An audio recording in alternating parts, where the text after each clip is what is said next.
What's happening everyone, my name is Alex and welcome back. In today's video we are checking out one of the latest phones from Ulefone called the Note 13P.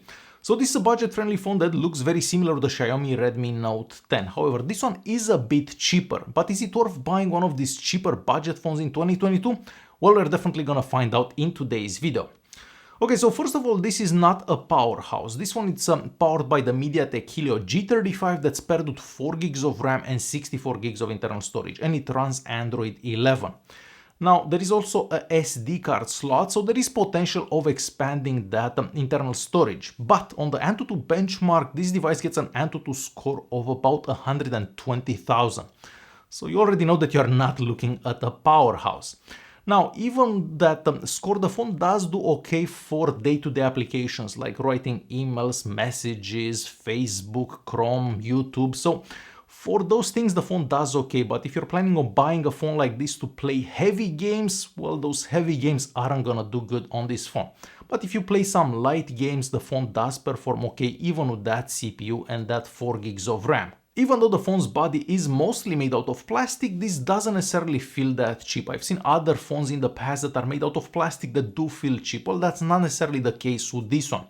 At the top here we have a 3.5mm audio jack, so you can plug in some headphones. On the left hand side we have the slot for the SIM card, so this phone can take 2 SIM cards and an SD card at the same time. Just below that we have a customizable button. You can set basically any app to open from that button.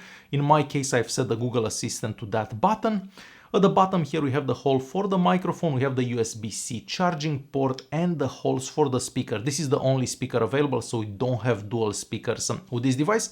And the speaker is so-and-so, definitely not the best speaker that I've heard, but for this price we can't really complain that much. On the right hand side of the phone we have the volume buttons and the power button, which is also a fingerprint scanner. As a fingerprint scanner, it takes about a second from the time you press the button for the phone to unlock. So again, not the fastest fingerprint unlocking that I've seen, but I like the fact that you can set that fingerprint scanner to do certain actions. So for example, you can use it as a back button. That could come in handy. Or you can set any other action that you want. So overall, the phone doesn't look bad taking in consideration its price. Moving to the front of the device, here we have a 6.5 inches screen. This is an IPS panel that has a 1080p resolution. Overall, for a budget-friendly phone, the screen looks great, and the only complaint I have about the screen is the brightness. The maximum brightness isn't that high, so if you do take the phone outside in direct sunlight, it is a bit difficult to see. However, if you're using the phone indoors, there are no issues with the screen. It is a pretty good looking screen. Inside the phone we also have a 5180 mAh battery, and it takes about 3 hours to fully charge this phone from 0 to 100, and on one charge you can typically get about 2 days of usage. You get about 10 to 14 hours of screen on time, so you shouldn't have to charge this every single day. Basically every 2 days you'd have to charge. So overall, once again, for a budget phone, not too bad. The cameras on it are pretty mediocre, and I'm referring to the front and rear cameras. So on the back here we have the main camera, we have a macro camera, and then another camera that's used for portrait mode pictures. But overall, the pictures that you're gonna take with this phone don't look that amazing. These are some examples of pictures that I took over the past week with this device. So as you can see for yourself, they are not that amazing.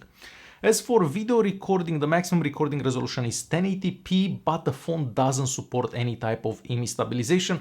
Therefore, your footage will look a bit shaky. And this is a quick example of a recording that I've done with this phone the other day. So as you can see for yourself, the quality isn't that impressive. But again, this is kind of normal for a budget-friendly device. Surprisingly enough, we even get an NFC chip inside it. I wasn't actually expecting that, so that's definitely a good thing, and that means that you're gonna be able to make payments using this phone and of course Google Pay. This is a 4G capable device, so you're gonna be able to get 4G connectivity depending on your location. Of course, the GPS unit inside, it takes a while to find your location. Of course, it's faster if you're outdoors. If you're indoors, it takes a while to find your location.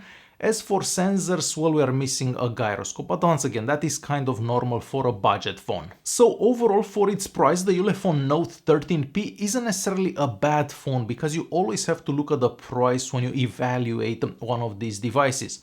Now, of course, if you spend 50 bucks more or 100 bucks more, you can definitely get something better, but it comes down to your budget and what's important to you. For a phone to use for text messaging, for watching videos, for playing light games, this will do okay. The battery life is good, the screen looks good, the phone doesn't look bad. So overall, for its price, it's a decent phone, but if you're looking for something more powerful, maybe you should spend a bit more and get something better. Alright guys, hopefully this video was useful. Thanks for watching and I'll see you in the next one.